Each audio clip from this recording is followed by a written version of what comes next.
अदा रात असां अस्पताल खां मोटी आयासीं घर सही आहे। मानी बानी खाए 12 बजे सुम्ही पियासीं। उन खां पोइ 1 बजे तारा माना घर में आया, दर खड़कायो। जिन मुंहिंजे घर वारे दर खोलियो, हिकदमि 8 माण्हू मर्द हुया, 2 ज़ाइफ़ूं हुयूं, अंदरि घिरी आया। असांजे कमरनि में ॾिसो था अॼु हाल असांजो छा थियो पिया घर जो।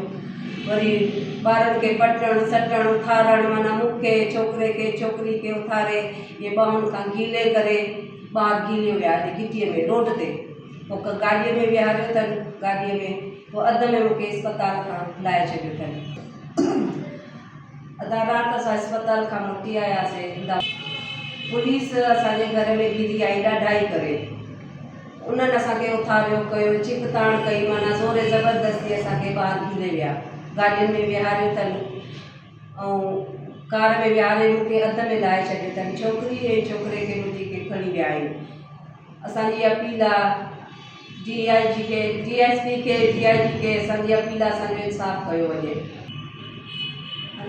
मां साईं म्यूनसिपालिटी में कमु कंदो आहियां। मां गटरनि जी सफ़ाई कंदो हुउमि, टुबियूं वरी मां गटर खोदंदुमि।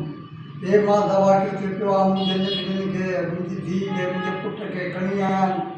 मां थी हाणे मां ग़रीब माण्हू, मूंखे पुलिस वारनि वॾो हिकु ॾाढो तंग कयो आहे। वरी हेठि थाणे ते वञा थो त थाणे वारा बि ॿुधनि था त शाम जो मोटींदी, शाम जो मोटींदी।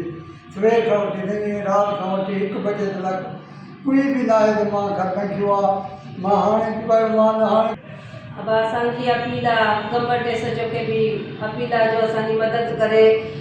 उनखे खैरपुर वारे SP खे बि असांजी अपील आहे, DIG खे बि अपील आहे, असां ग़रीबनि जी मदद करे असांजी धीउ ऐं पुटु मोटाए ॾिए। जे बि कयो पुलिस वारा आहिनि, जेका बि आहे असांखे मोटाए ॾिए, महिरबानी करे असां ग़रीबनि